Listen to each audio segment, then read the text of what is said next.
A farmer and his wife. A farmer said to his wife, "You are lazy. You work slowly and lethargically. You waste your time." The wife was angry at the words of her husband. She said to her husband, "You are wrong. Stay at home tomorrow. I will go to field. I will do your work there. Will you do my works at home here?" The farmer said happily, "Very well. I will do your works back at home." The wife said, "Milk the cow. Feed the pigs. Wash the utensils. Take care of our hen. Spin the yarn." The woman went to the field. The farmer stayed back at home. He took a vessel and went to the cow to milk it. He tried to milk the cow. He received a good kick. He then went to the pigsty. He hit his head against the beam. He went to feed the hen. He forgot to spin. The wife returned from the field when it turned evening. The farmer hung down his head in shame. Thereafter he did not find fault with his wife. They lived happily together for a long time. A father learns a lesson from his son. This short story, A Father Learns a Lesson from His Son, is quite interesting to all the people. Enjoy reading this story. Velen was a carpenter. He was living in a village. His mother dies a long time back. His aged father, Kuppen, lived with Velen. Kuppen was very weak. He could not even walk well. He was so weak. It was because Velen did not give him enough food. He had given his father a small earthen plate. Even a small quantity of rice in the plate appeared to be much. Velen was a bad man. He was a drunkard also. After taking drinks, he abused his father badly. Velen had a son. His name is Mutu. Mutu was just 10 years old. He was a very good boy. He loved his grandfather. He had great respect for his grandfather. He did not like his father's attitude and character, because his father was treating his grandfather cruelly. One day Kuppen was eating his food out of earthen plate that his son had given to him. The earthen plate fell down. The plate broke into pieces. The food also fell on the floor. Velen was working at the other end of the room. He saw the broken plate. He was very angry with his father and used very harsh words to abuse his father. The old man felt bad about what happened. He was sorry for his mistake. Velen's words wounded him very deeply. Velen's son, Mutu, saw this. He did not like his father. His father was ill-treating his grandfather. He was afraid to speak against his father. He was sad about his grandfather. But he was not powerful to stand in support of his grandfather. The next day Mutu took some of his father's carpentry tools and a piece of wood. He worked with the tools to make a wooden plate. His father saw him working. "What are you making, Mutu?" he asked. "I am making a wooden plate," replied Mutu. "A wooden plate? What for?" asked his father. "I am making it for you, father. When you grow old, like my grandfather, you will need a plate for food. A plate made from earth might break very easily. Then I may scold you severely. So, I want to give you a wooden plate. It may not break so easily." The carpenter was shocked to hear this. Only now he realized his mistake. His father was kind to Velen. He had looked after Velen very well. Now, he was old. Velen was treating his father severely. Velen was now very sad about his own behavior. He realized his mistakes. He then became a different person. From that day, Velen treated his father with great respect. He gave up drinking too. Velen learnt a lesson from his own son. You should honor your parents at all times. It is your duty. It brings you their blessings. Always stay alert. Once upon a time there was a lion that grew so old that he was unable to kill any prey for his food. So, he said to himself, "I must do something to stay my stomach, else I will die of starvation." He kept thinking and at last an idea clicked him. He decided to lie down in the cave pretending to be ill, and then whosoever will come to inquire about his health will become his prey. The old lion put his wicked plan into practice and it started working. Many of his well-wishers got killed. But evil is short-lived. One day, a fox came to visit the ailing lion. As foxes are clever by nature, the fox stood at the mouth of the cave and looked about. His sixth sense worked and he came to know the reality. So, he called out to the lion from outside and said, "How are you, sir?" The lion replied, "I am not feeling well at all. But why don't you come inside?" Then the fox replied, "I would love to come in, sir. But on seeing all footprints going to your cave and none coming out, I would be foolish enough to come in." Saying so, the fox went to alert the other animals. Moral: always keep your eyes open and stay alert before walking in any situation. Fear versus respect. Long time ago, very cruel king, named Virat Singh was ruling the city of Vijayanagar. All citizens were fearful because of his cruelty. Virat has a dog named Jack, which he used to love more than anything. One fateful morning Jack died. Virat Singh organized last rituals for dog. Entire city came to cremation ground. Virat Singh was very happy to see that people love him so much and he felt he is the most popular king in the world. After few days Virat Singh died, but no one came for his funerals. Moral: respect is something you have to earn. You cannot force it on others to respect you. There is a thin line between fear and respect. Every one of us should understand it and do necessary corrections in our personalities. Helping others. Once there was a small boy named Shankar. He belonged to a poor family. One day, he was crossing through the forest carrying some woods. He saw an old man who was very hungry. Shankar wanted to give him some food, but he did not have food for his own. So he continued on his way. On his way he saw a deer who was very thirsty. He wanted to give him some water, but he did not have water for himself. So he went on his way ahead. Then he saw a man who wanted to make a camp but he did not have woods. Shankar asked his problem and gave some woods to him. In return, he gave him some food and water. Now he went back to the old man and gave him some food and gave some water to the deer. The old man and the deer were very happy. Shankar then happily went on his way.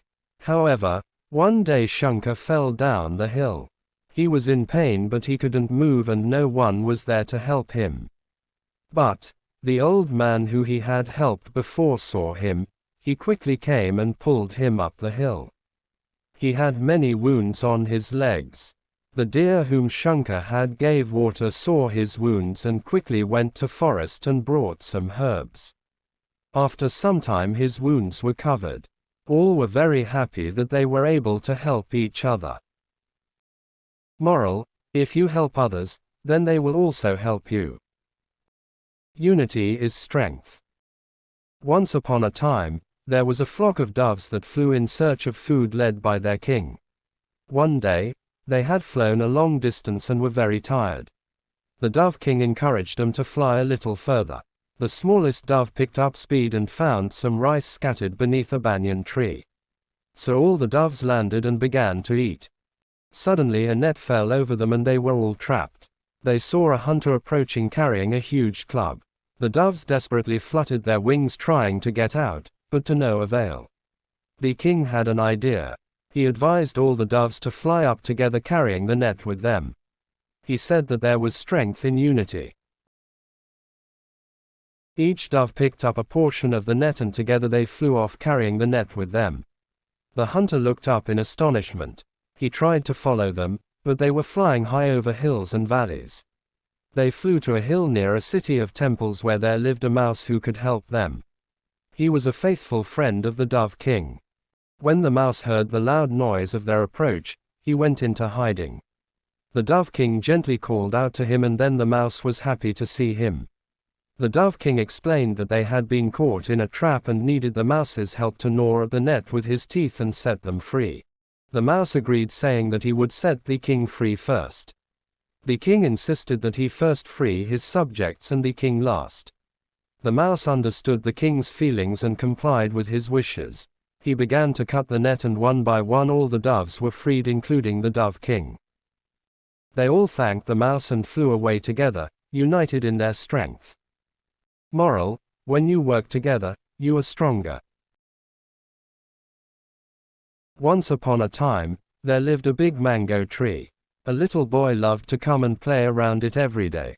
He climbed to the tree top, ate the mangoes, took a nap under the shadow.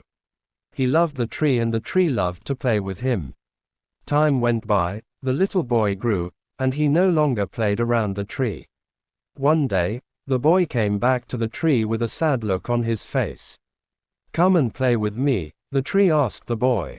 "I am no longer a kid, I don't play around trees anymore." The boy replied, "I want toys. I need money to buy them. Sorry, I don't have money. But you can pick all my mangoes and sell them so you will have money." The boy was so excited.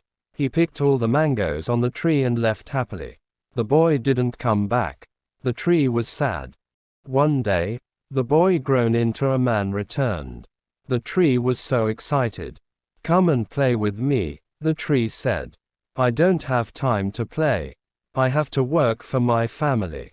We need a house for shelter. Can you help me?" "Sorry, I don't have a house, but you can chop off my branches to build your house." So the man cut all the branches off the tree and left happily. The tree was glad to see him happy, but the boy didn't come back afterward. The tree was again lonely and sad. One hot summer day, the man returned and the tree was delighted. "Come and play with me," the tree said. "I am sad and getting old. I want to go sailing to relax myself. Can you give me a boat? Use my trunk to build your boat. You can sail far away and be happy." So the man cut the tree trunk to make a boat.